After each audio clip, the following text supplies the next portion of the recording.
Aló, muy buenas tardes con todos. ¿Cómo se encuentran el día de hoy?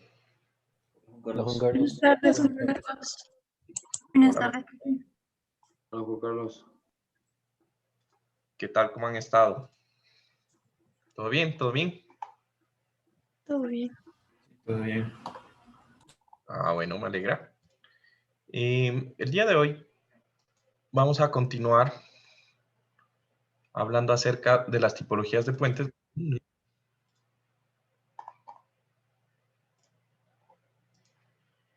y vamos a complementar, pues hablando un poco acerca de lo que serían los diferentes elementos que se encuentran dentro de nuestras superestructuras para lo que es el análisis de puentes. ¿Listo? Entonces, en la anterior clase nos quedamos hablando acerca de estructuras como puentes tipo losas, puentes de vigas de losas sobre vigas, puentes de vigas cajón y algunos elementos de este estilo, ¿no? De la anterior clase, ¿hay alguna pregunta? Algo que quieran, que de pronto les haya surgido desde la última vez que nos vimos? ¿O todo está claro? ¿Todo claro?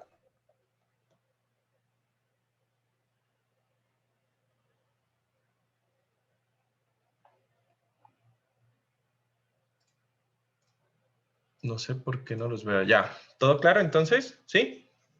Ya, Sí. correcto. Listo. Entonces, al final nos quedamos con los puentes que eran de dovelas sucesivas, ¿no es verdad? Entonces decíamos, y recordando un poco, hablábamos de que ese tipo de puentes, pues, eran comunes y que tenemos un puente muy tradicional, que es el puente el nuevo puente del río sobre el río Chiche, que fue construido de ese estilo. ¿Listo? De aquí vamos a decir, una pregunta, ¿pueden ver mi iPad? Todavía no, ¿no? En teoría ya deberían. Ahí se mira el iPad. Sí. Sí, ahí sí. Sí. Listo. Entonces, vamos a continuar hablando acerca de otras tipologías, ¿no? Luego de la tipología de elementos, ¿sí? De elementos de concreto pre y post tensado, como son los que vimos, pues vamos a tener otra tipología que son puentes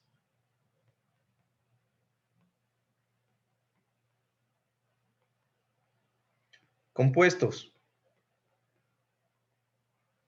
Entonces, aquí yo voy a tener concreto y acero. ¿Listo? Entonces, dentro de los puentes compuestos, típicamente las tipologías pues van a ser de losas de hormigón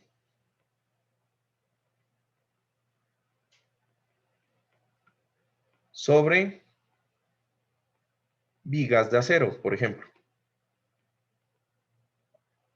¿Listo?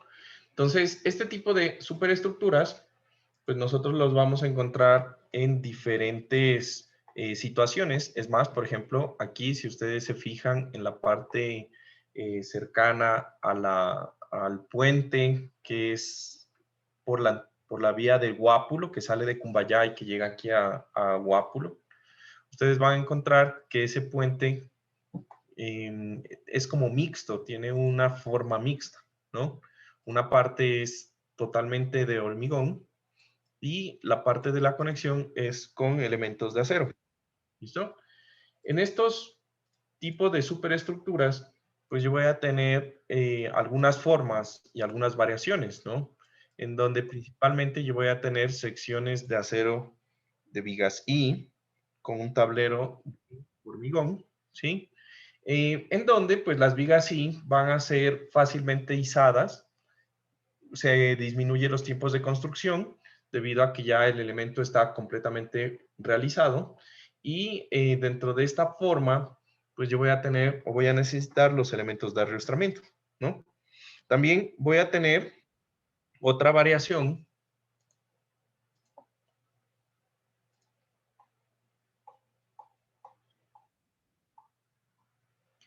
que son losas de hormigón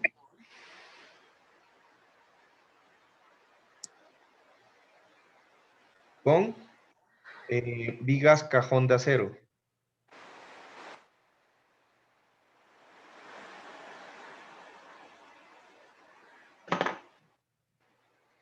Alguien tiene el micrófono abierto. Tengo aquí una persona que está sin nombre. ¿Me podría confirmar quién es una persona que está con un guión? Ah, creo que soy yo. Ahorita le cambié, no me di cuenta. Perdón. Ah, ya. ¿Quién es yo? ¿Nombre? Francisco Iturralde. Ah, ya, hola, No me había Francisco. fijado. Perdón, Juan Carlos. Ya, no te preocupes. Solo que, pues, sí nos recomendaron, pues, de que revisemos quién están por seguridad, ¿no? Bueno, entonces tenemos losas de hormigón con vigas cajón de acero, en donde prácticamente nosotros lo que vamos a tener es un perfil de acero, ¿sí? Que pueden ser de cajones múltiples o cajones simples, como los que tenemos aquí en la imagen. ¿Listo? Entonces, básicamente, esos serían los sistemas más comunes en lo que se constituye en secciones de acero con elementos de hormigón, ¿no? Ahora, dentro de este tipo de estructuras, pues, Sí. dime. ¿Aló? ¿Alguien tenía una pregunta?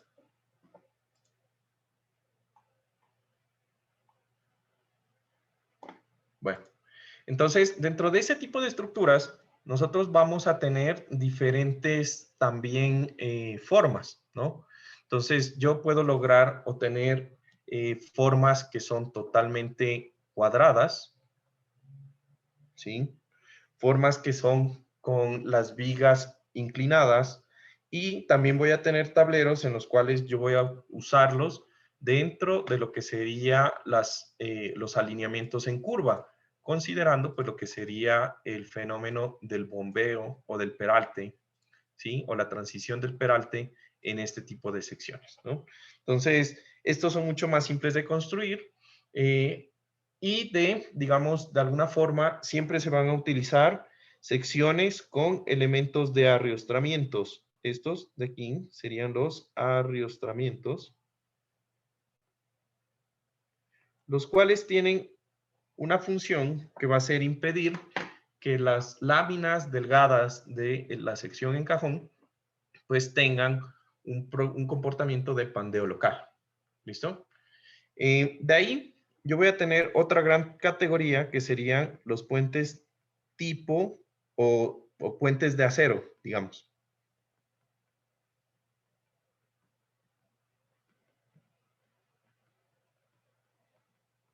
¿Listo? Entonces, dentro de las tipologías de acero, pues yo voy a tener lo que serían los puentes tipo cercha o tipo armadura.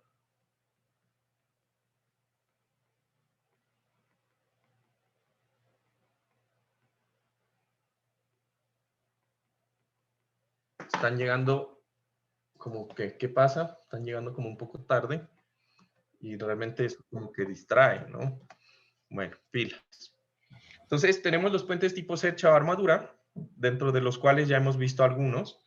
Ustedes presentaron el puente antiguo del río Chiche, que pues es básicamente una estructura de este estilo, ¿no? Recordar que, pues dentro de las armaduras, algunas cosas importantes, pues vienen a ser el fenómeno de la distribución de los elementos de la armadura, ¿no? Yo siempre voy a necesitar, o yo tengo en una armadura, el cordón a compresión, que es el cordón superior de los elementos generalmente, ¿sí? El cual, debido a que son elementos de acero en compresión, yo necesito también generarle unos arriostramientos para que el cordón superior no sufra pandeo lateral, ¿sí?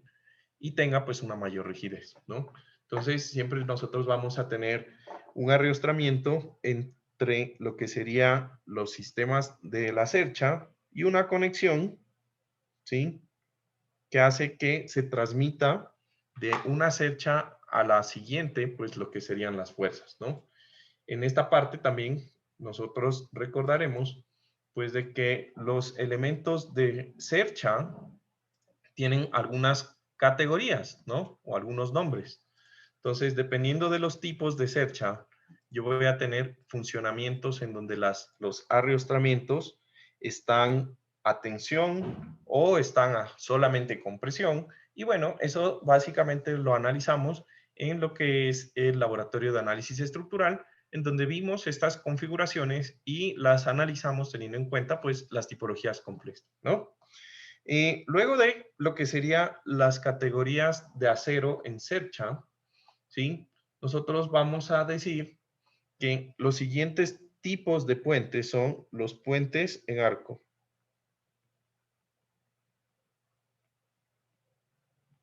Puentes en arco, ¿no es verdad? Y pues esos puentes en arco, por ejemplo, aquí tengo la imagen de un puente que se construyó en Colombia, en donde esto es una imagen cortesía de una empresa multinacional que trabaja en Colombia que se llama Pedelta. Veamos que se actualice la imagen. Juan Carlos, ¿los puentes en arco siguen dentro de la categoría de puentes de acero? No, no, puentes de acero. Otra categoría, puentes en arco. Sino que, no sé por qué, no se actualiza.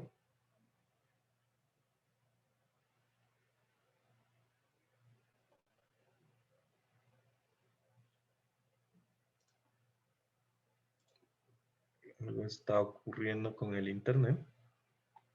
No se actualiza el sistema. Bueno, entonces voy a compartir aquí la presentación hasta que se actualice. ¿Las tenemos ahí? ¿Lo ven? No todavía. No. Ya ahí está. Ahí sí. ¿Ahí se ve? Sí. Ya.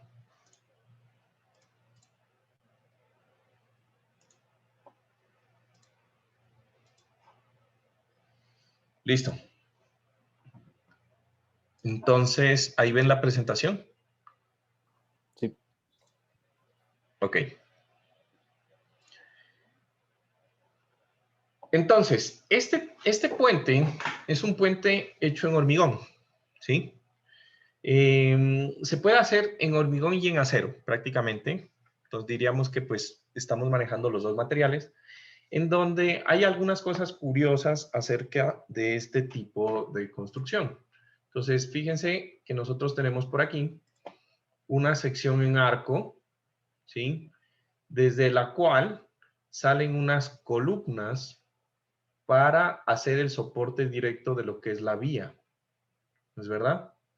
Entonces, este sistema, nosotros sabemos que el arco es un sistema bastante eficiente para soportar cargas a compresión, ¿no? Lo que hace es distribuir las cargas y pasarlas por fuerzas axiales a lo que sería, pues, la base de lo que serían los estribos del puente, ¿no? Entonces, este tipo de puente es bastante bueno para cumplir luces un poco más grandes que las luces de los puentes en losa, de vigas losa.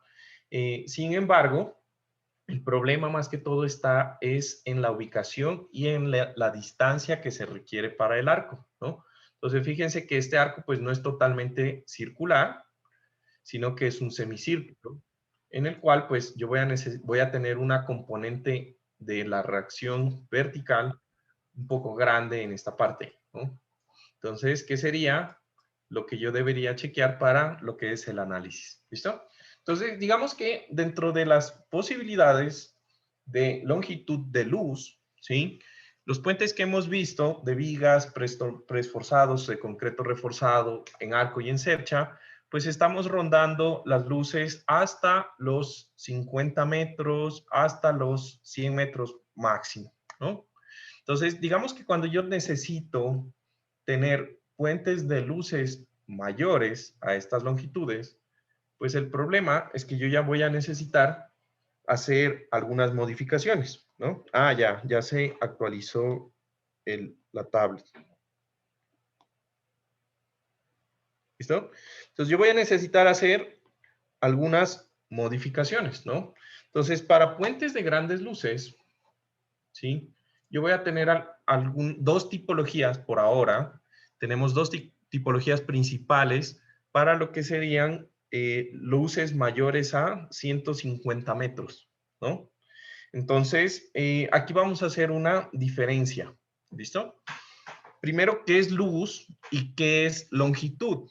Aunque parezca loco, digamos que la luz, el concepto de luz y de longitud a veces se confunde en esta clase. No entiendo por qué, pero no debería existir, ¿no? Entonces, puentes de luces mayores a 150 metros. ¿Listo? Entonces, ¿qué vamos a definir en esta clase como la luz del puente? ¿Sí? Entonces, la luz del puente va a ser la distancia libre entre apoyos del puente. ¿Sí? Entonces, los apoyos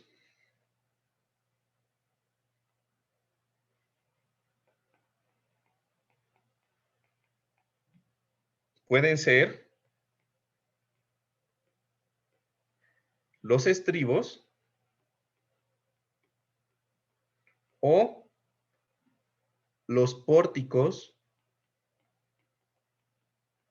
conformados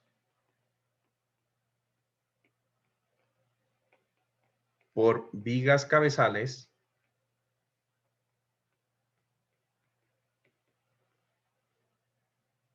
y columnas. ¿Listo? Entonces, básicamente para eso va a ser nuestra luz. ¿Listo? Entonces, en este tipo, o en Juan Carlos, esta... una pregunta. Dime. La luz, y si el puente está es curvado, ¿se toma la distancia en línea recta o se toma en cuenta la curvatura? La verdad, deberías considerar la distancia en curva, ¿no? La distancia en curva Listo, del gracias. desarrollo. ¿Listo? Ahora, ¿qué va a ser la longitud? ¿Sí? Entonces, la longitud del puente va a ser la distancia libre entre estribos del puente.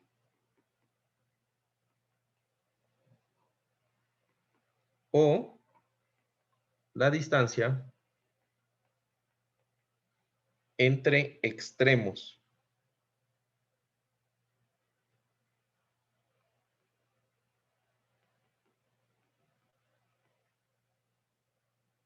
de la superestructura. Juan Carlos, Dime. entonces la distancia de una luz podría también ser la distancia entre apoyos centrales, es decir, entre los pilares, ¿o no? ¿Sí? Ajá. Sí. Y la longitud sí sería entre extremos, que serían los estribos. Entre toda la longitud del puente. ¿Listo? Ya. Entonces, eso es importante porque ahorita estamos hablando de luces mayores a 150 metros. O sea, en la distancia entre apoyos, ¿sí? Mayores a 150 metros. Entonces, digamos que, por ejemplo, el puente del río, sobre el río Chiche, tiene 3 luces, ¿no? El nuevo puente. Y una, si mal mi memoria no me falla, está alrededor de 70 metros. Y la luz central tiene, creo que, 150 metros más o menos. Y la luz final tiene algo así como 65 metros, es algo así. ¿Listo? En total, el puente tiene como 300, como 260 metros, algo así, de longitud. Pero la luz más grande es de 150 metros. ¿Se entiende? ¿No? Esa parte. ¿Listo? Entonces, ¿por qué es importante esto de la luz?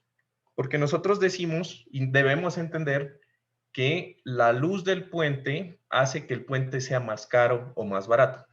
¿Listo? Yo puedo tener un puente de 1 kilómetro con luces de 30 metros, o puedo tener un puente de 1 kilómetro de largo, de longitud, con 3 luces de 300 metros, ¿sí? Obviamente, la segunda opción, pues es mucho más costosa que la primera, ¿listo?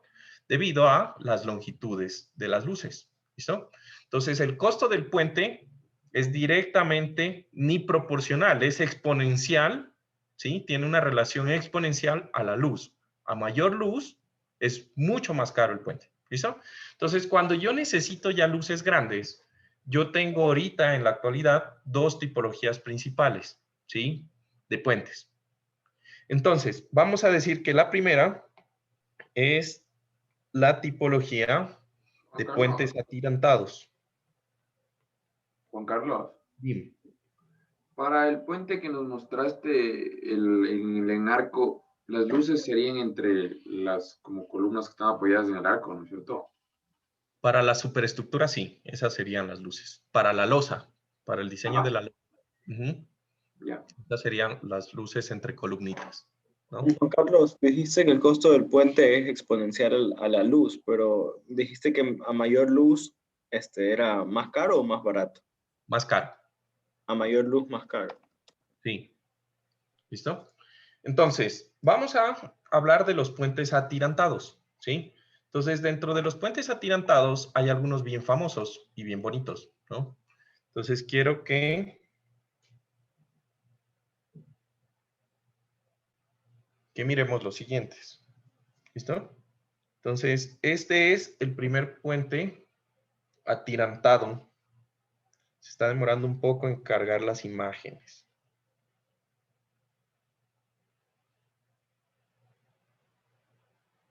¿Listo? Entonces, este es el primer puente. Creo que mejor aquí lo voy a hacer directamente en la presentación, porque se está demorando un poco en cargar las imágenes y pues no es la idea. ¿Listo? Ahí se mira la presentación. ¿Listo? Entonces, yo les voy a mostrar una foto, algunas fotos, y yo quiero que cuando vean la foto se den cuenta qué es lo primero que ven cuando miran la estructura, ¿sí? Y lo tienen en mente, ¿listo? Al final les voy a preguntar. Entonces, este puente es un viaducto que está en Francia, cuya longitud total es de 2,5 kilómetros prácticamente. ¿Listo? ¿Cuál es la característica de los puentes atirantados? ¿Listo? La característica de los puentes atirantados es que yo voy a tener una columna central desde donde de la columna van a salir los cables o los tirantes para soportar la mitad de las luces que están pegadas a esa columna. ¿Se entiende? Entonces, cada pilar central va a soportar la mitad de la luz hacia el frente y hacia atrás. ¿Listo? Entonces, estos de aquí son los tirantes. A estos se le conocen como el pilón o pilar central. Juan Carlos, una pregunta, ¿estás anotando algo? Porque no se ve nada. Sí, me olvidé que les estoy mostrando aquí. Ya, gracias. Entonces, estos son, dijimos, los tirantes, ¿sí? Estos elementos aquí. ¿Listo? Este de acá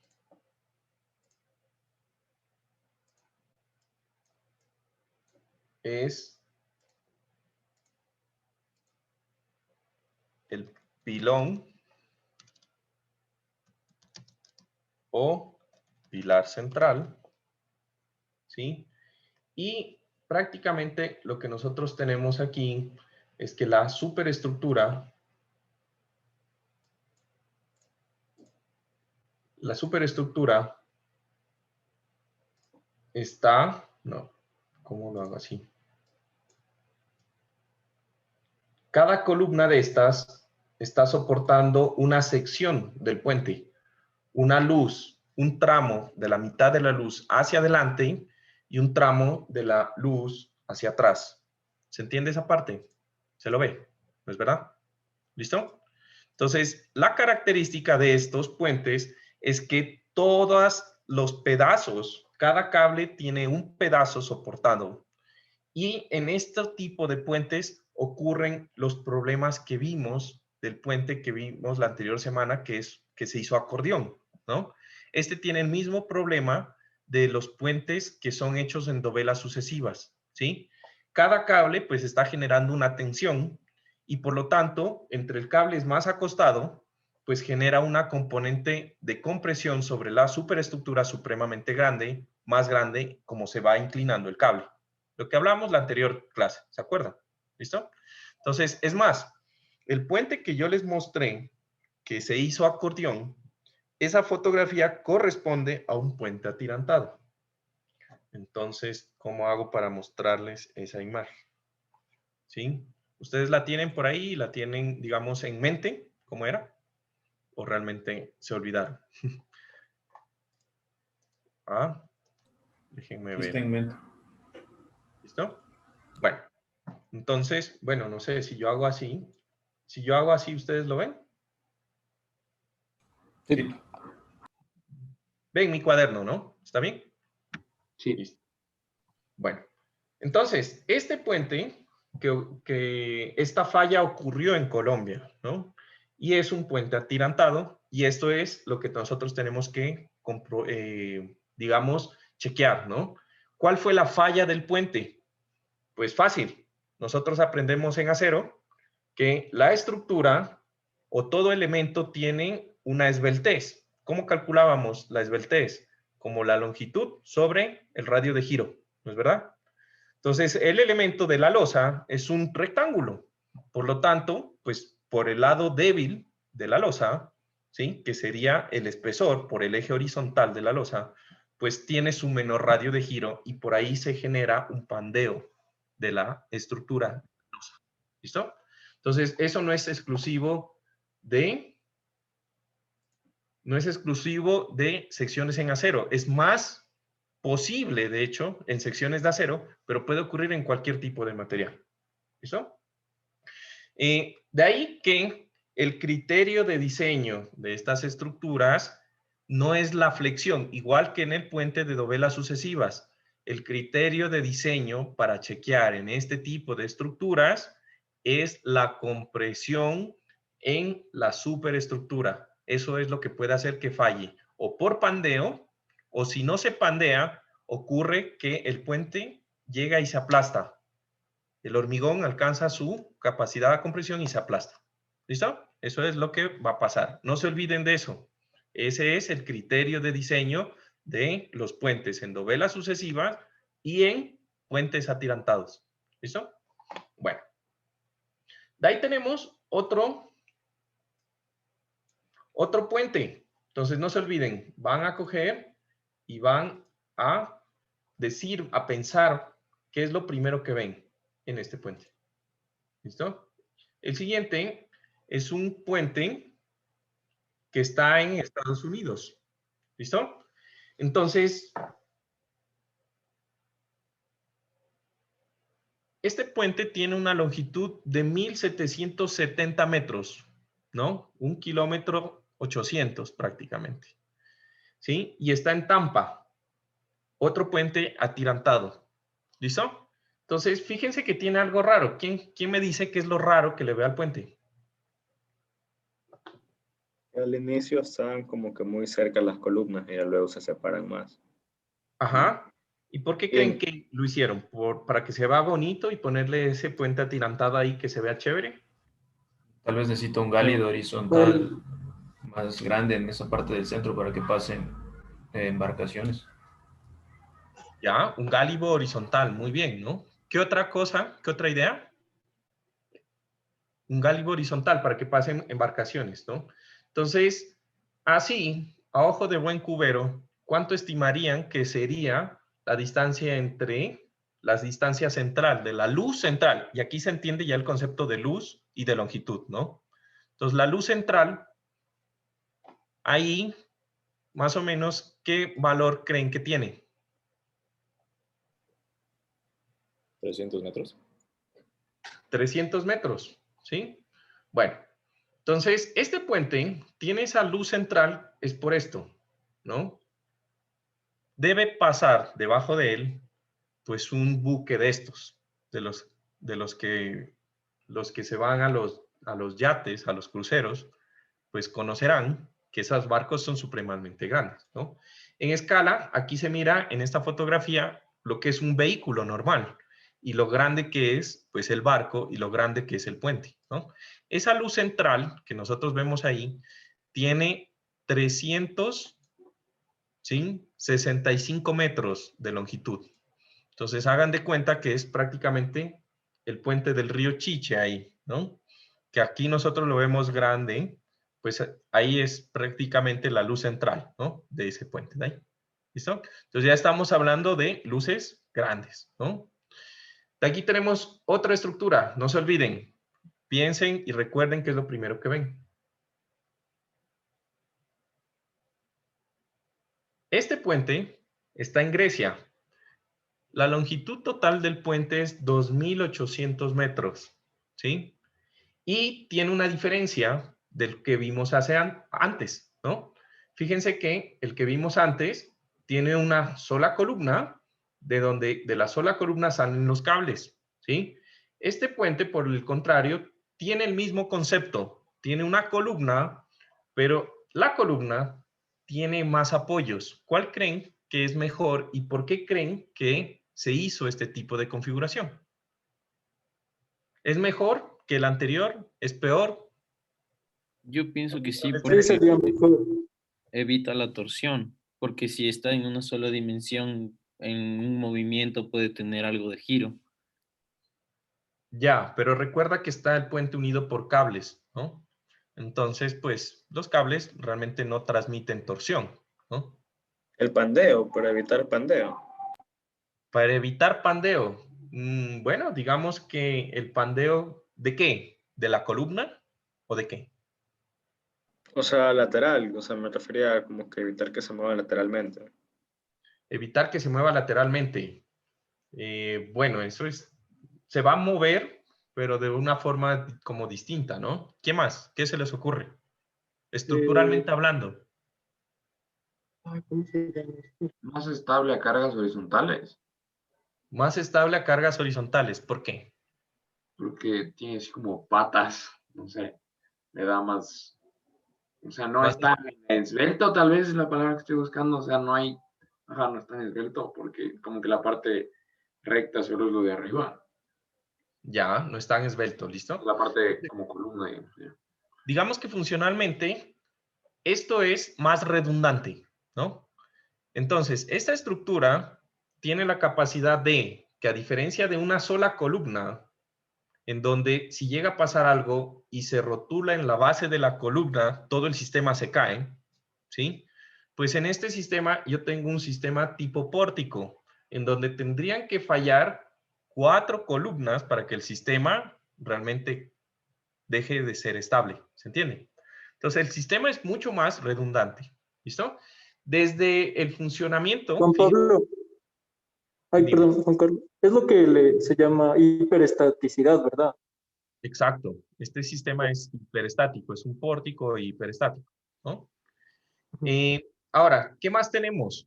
Desde el punto de vista estético, yo tranquilamente pude haber hecho un pórtico encima del puente, ¿no? En vez de poner las 4 columnas que se unen a un solo punto, pude haber hecho un pórtico, como hicieron aquí en el puente de Guápulo, ¿no?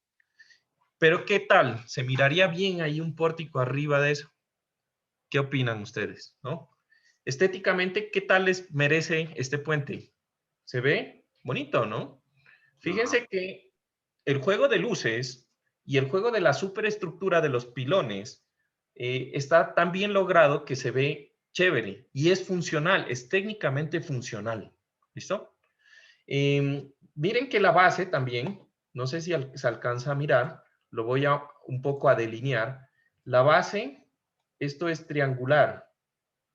De tal forma que si ustedes lo ven desde externamente, si lo estuvieran viendo desde el puente, en el sentido longitudinal del puente, ustedes mirarían que la superestructura es un triángulo y la superestructura es como un dado y se vuelve como una figura geométrica triangular o trapezoidal, que se ve bien, ¿sí? Entonces, toda la parte la parte estética también juega un papel importante en lo que es la superestructura, ¿listo?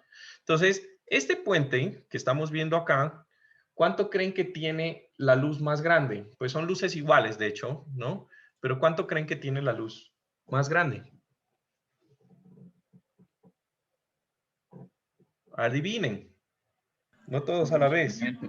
Unos 500 500 metros. metros. Unos 400 metros. 400. 400. 560 metros, ¿no? Entonces ya estamos hablando de prácticamente 3 puentes del río Chiche ahí entre apoyos, ¿no? Entonces ya es algo grande, ¿no?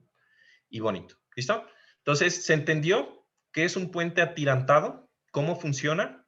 Nosotros vamos a tener diferentes tipos de pilones. Pueden hacer así en diamante, pueden ser tipo pórtico, pero la configuración es, yo tengo una columna central desde donde salen tirantes, donde cada tirante soporta una sección de la mitad de la luz hacia adelante y hacia atrás del puente. Perdón, hacia adelante y hacia atrás de la columna. ¿Estamos? Y eso sería nuestra configuración. ¿Listo? Carlos, una pregunta. Para luces de ¿Para qué? esa longitud, o sea, para luces de 500 metros, la única manera es hacerlo con tirantes. No, ahorita vamos a ver otro tipo de configuración. Pero sí, o sea, ya para luces más de 150 ya se toca hacer atirantados, ¿no? ¿Listo? Obligatoriamente. Ya es muy caro y las vigas tendrían que ser demasiado peraltadas para que las pudieras hacer con vigas. ¿Listo? Lo cual no es económico. ¿Listo? Bueno. Entonces, luego de los atirantados, yo voy a tener lo que hasta el momento son los puentes que tienen el récord de mayor longitud en su luz. ¿Listo? La tipología de puentes, que son los puentes colgantes. ¿Listo? Entonces, aquí tenemos el famoso Golden Bridge, donde pues me imagino que ustedes se habrán tomado alguna vez una foto. Y si no, cuando vayan para allá, yo tengo que hacer eso, todavía no lo he hecho. En los extremos del puente, o sea, al inicio y al final, están los cables, ¿no? Y usted puede tomarse como con el inicio de este cable que ustedes ven aquí. Eso llega, pues, a tierra, ¿me entienden? Entonces, eso está apuntalado en los dos extremos del puente. Y ahí usted puede tomarse la foto con un pedazo del cable que tiene usted ahí, ¿no? Entonces, este tipo o esta tipología de puentes es la que actualmente ostenta la luz central más grande, sí, generalmente las luces más grandes hasta ahora construidas, ¿listo? Entonces, el Golden Bridge tiene una longitud de 1970 metros de longitud. Sin embargo, la luz central, esta que vemos aquí, tiene una longitud de 1280 metros de largo, ¿no? Entonces, prácticamente 1 kilómetro, más de 1 kilómetro, 300 metros entre apoyos, ¿listo? Todos suspendidos del cable. Ahora, ¿cómo funcionan estas tipologías? Pues sencillo, ¿no? Yo voy a tener un cable central, ¿sí? En donde el cable, mediante la configuración de un arco inverso, ¿sí? Entonces, nosotros sabemos que el arco soporta cargas de compresión muy bien. Un cable forma un arco inverso que soporta fuerzas de tensión, en cambio, muy bien. Y las distribuye por carga axial. ¿Listo? Entonces, el cable genera toda la resistencia. ¿Listo? Es más, el apoyo o el apoyo en la zona de la tierra es lo más importante de los puentes colgantes. ¿Sí? Si ese cable llega a ceder, ¿sí? todo el puente se va hacia acá, al piso, ¿no? Entonces, el anclaje de ese cable en los extremos del puente es lo más importante del puente. ¿Listo? Ahora, en estas estructuras, nosotros vamos a tener que del cable principal, ¿sí? Salen unos elementos de cables secundarios, ¿sí? Que se llaman pendolones. ¿Listo? Entonces, estos de aquí se llaman pendolones.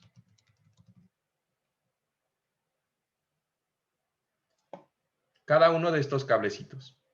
Y cada cable, pues, es el encargado de soportar una sección del puente. ¿Listo? De tal forma de que, a menos de que falle la superestructura, perdón, el cable principal, ¿sí? A menos de que falle el cable principal, pues la estructura es supremamente hiperestática, ¿ya? Si falla uno de esos cables, pues realmente están conectados a tantos que no es que la estructura se va a caer, ¿listo? Y demás quedan básicamente colgados, ¿listo? Todos los cables, el cable principal, o mejor dicho, todo el peso de los vehículos y de la sección de la superestructura viaja al cable principal y el cable principal lo transmite como una carga de compresión a las columnas centrales y una fuerza de tensión, ¿sí? Al apoyo en tierra, ¿listo? Y básicamente ese es su funcionamiento. Entonces, los puentes colgantes funcionan diferente. Fíjense que aquí el pilón o el pilar, pues no es la estructura que soporta directamente la carga, sino que es un elemento de segunda instancia. Primero lo soporta el cable, ¿listo? Para que se hagan de cuenta el tamaño del cable que nosotros estamos viendo aquí, ¿sí? Cuando ustedes se vayan a tomar la foto, a menos de que tengan una altura de 2,50 metros, que es el diámetro del cable, pues le van a llegar a la mitad, ¿no? Al cablecito que están viendo ahí, ¿no? Entonces es una vaina, pues, gigante, ¿no? Es una vaina gigante el cablecito que tenemos ahí, ¿no? Entonces, chévere, es la foto. Les recomiendo cuando viajen. ¿Listo? Ahora, este no es el más grande. De hecho, esto es uno de los primeros que hay, ¿no? Entonces dijimos que el Golden Bridge tiene 1900, casi 2 kilómetros de largo, y tiene una luz central de, ¿qué dijimos? 1200. De 1 kilómetro. 1280. 1280, perfecto, ¿no? Entonces tengo un puente más grande, ¿no? El puente más grande ahorita construido está en Japón. Uy, ahí me falta una tilde, por cierto, ¿eh? Una vez porque me olvido. ¿Listo? ¿Qué es este puente de aquí? ¿No? Está en la isla de Awaji, ¿no? Y es el puente colgante más grande hasta ahora del mundo, ¿sí? En donde la luz central que nosotros vemos ahí tiene 2 kilómetros. Bueno, 1991 metros de largo, ¿no? Entonces, prácticamente, pues es una cosa gigante, ¿no?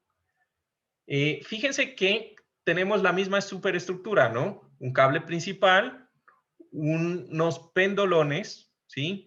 Unos elementos de columna. Fíjense cómo en Japón han jugado con la estructura.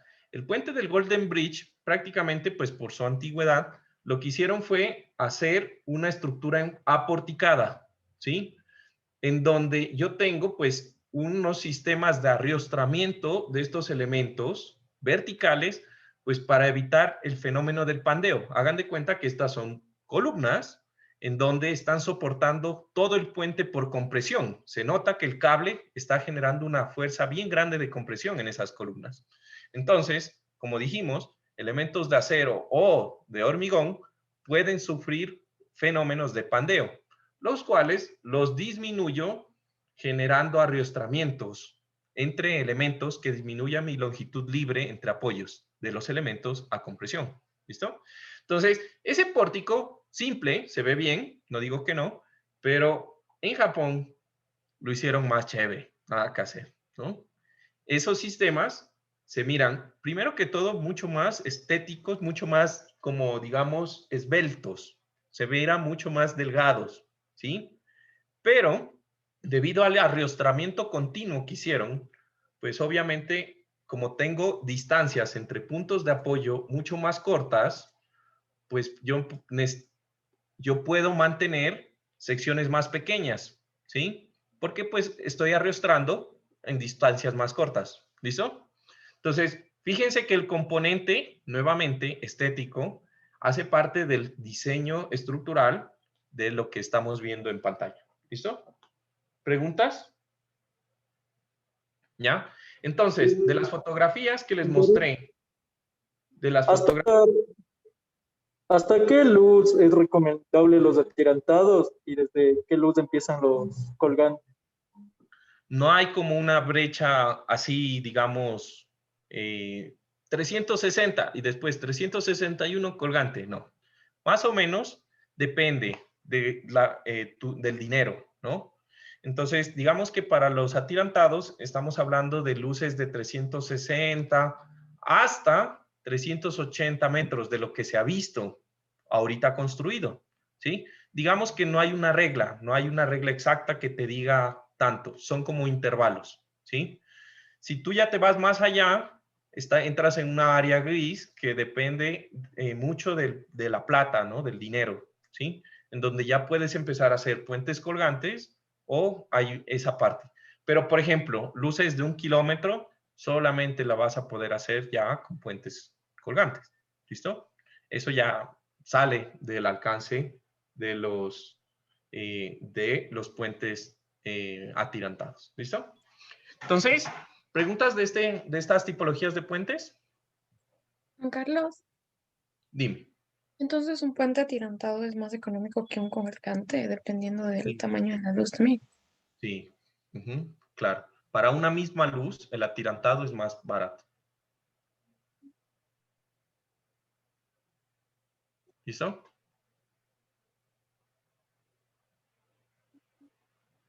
Bueno. Ahora.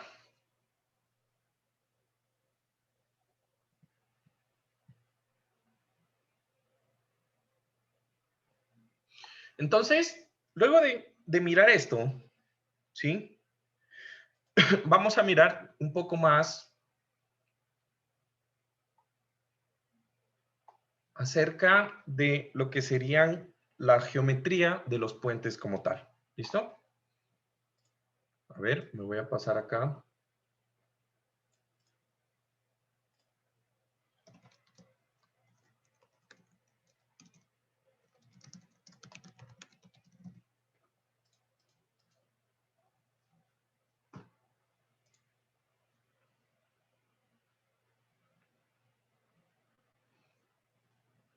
Listo. ¿Están viendo mi tablet? Ah, ya. Sí. Denme un segundo. A ver, está cargando. ¿Ahí sí? Sí. Ahí sí. ¿No es verdad? Sí. Bueno. Entonces, ¿qué va a suceder? Nosotros vamos a definir lo que son las secciones transversales y los elementos que las incluyen o que las componen, ¿no? Entonces, la sección transversal del puente abarca, ¿sí?, el ancho de vía, las bermas o lo que le llaman aquí, he escuchado que le llaman espaldones de vía, los andenes, ciclovías, barandas, barreras y elementos de drenaje.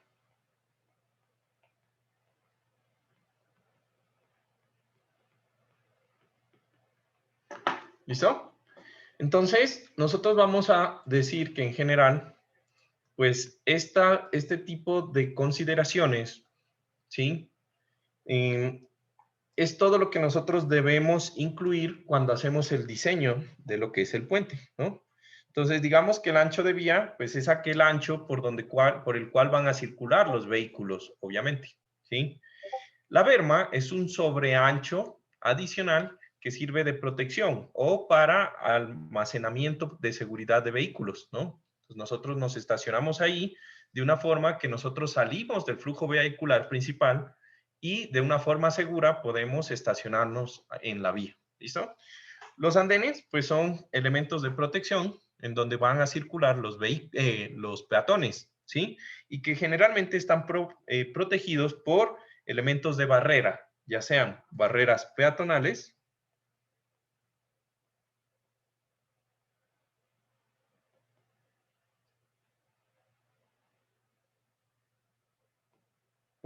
barreras vehiculares,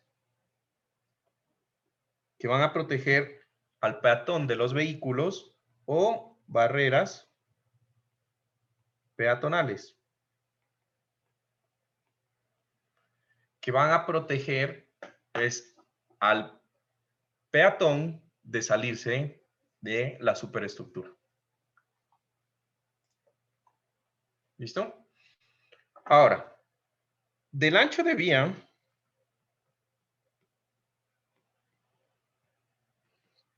¿sí? Vamos a decir que es el espacio físico donde transitan los vehículos, ¿sí? Descontando parteres. ¿Sí saben qué es el parter, no? Entonces, solamente es el ancho por donde circulan los vehículos. Si yo tengo andenes, ciclovías o parteres, que son esos elementos que dividen los carriles, por ejemplo, o los sentidos, ¿sí? Pues esas partes, esos anchos, pues yo no los incluyo en el ancho de vía. ¿Listo? Se alojan en él, en este ancho, se alojan los carriles de diseño vehicular.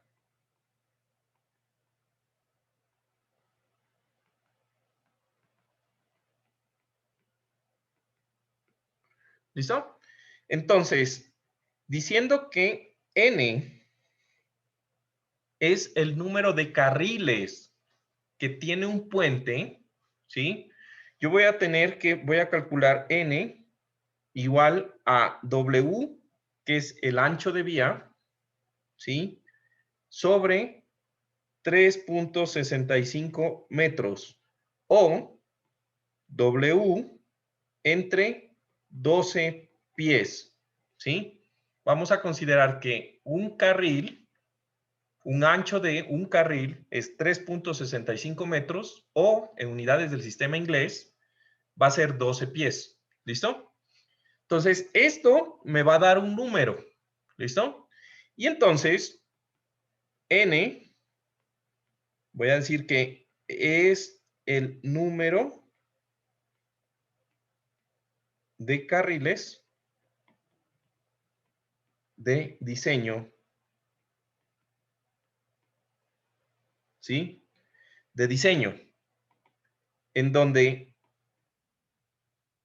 la división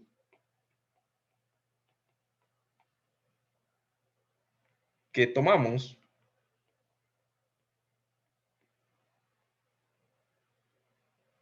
como resultado es el entero. ¿Ya? Entonces, ejemplo. Digamos que yo hago la división de mi ancho de vía sobre el ancho del carril. Y como ejemplo me da que N es igual a 3.8. ¿Ya? Entonces, ¿cuántos carriles yo tengo entonces de diseño vehicular? 3. 4. 3.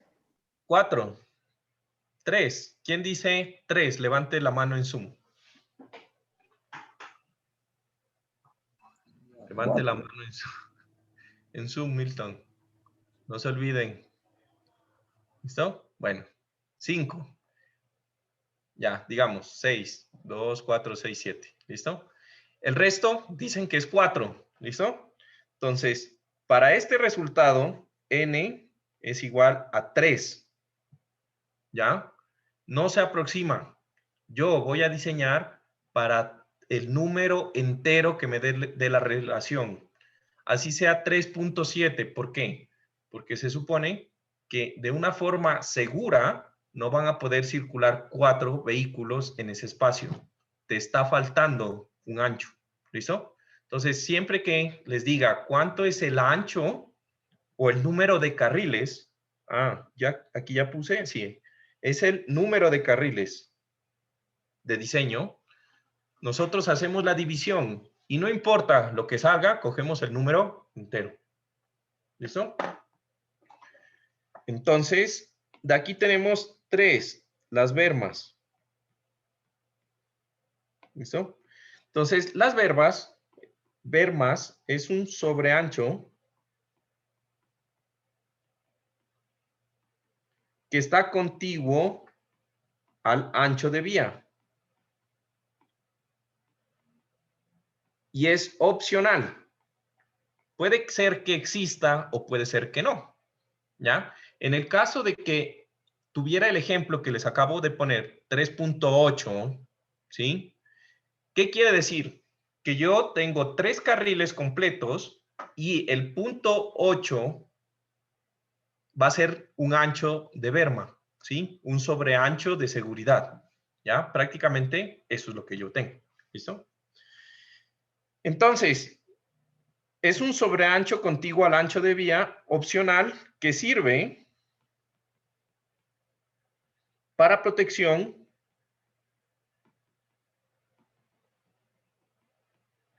de los vehículos en caso de emergencia.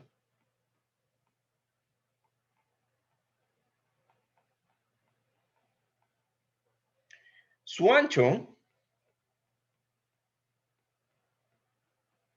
varía entre 60 centímetros para vías terciarias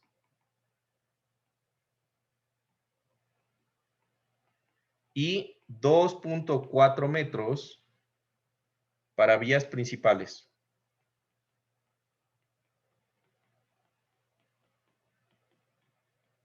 ¿Listo? Esas serían las bermas.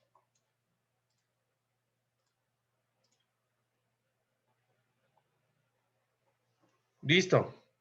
Entonces,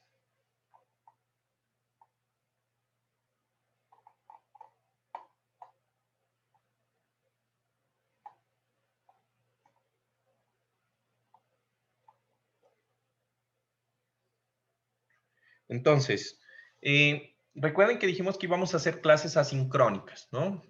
Entonces, revisen el contenido asincrónico, que es prácticamente para esta semana, pues es el apartado del libro. ¿Qué quiero que lean? Y lo voy a escribir aquí porque después me dicen que no les he mandado a leer. ¿Listo? Esto es parte, ¿no? De la clase y esto lo van a tener que estudiar para el examen. Entonces, leer. Ahorita entra alguien.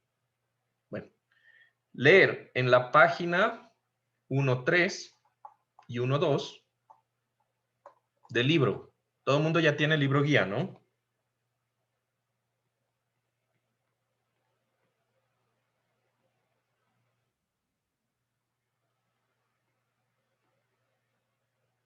Los siguientes temas. ¿Sí? Entonces, dice 3, ubicación y elección del tipo de puente.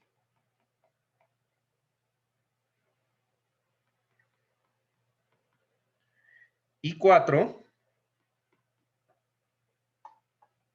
Estudios básicos de ingeniería.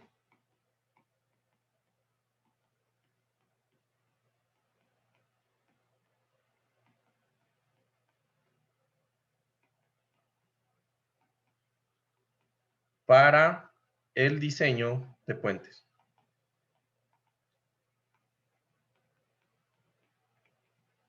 ¿Listo? Entonces van a leer. Ahí van a mirar, pues, que cómo se hace la ubicación de los puentes.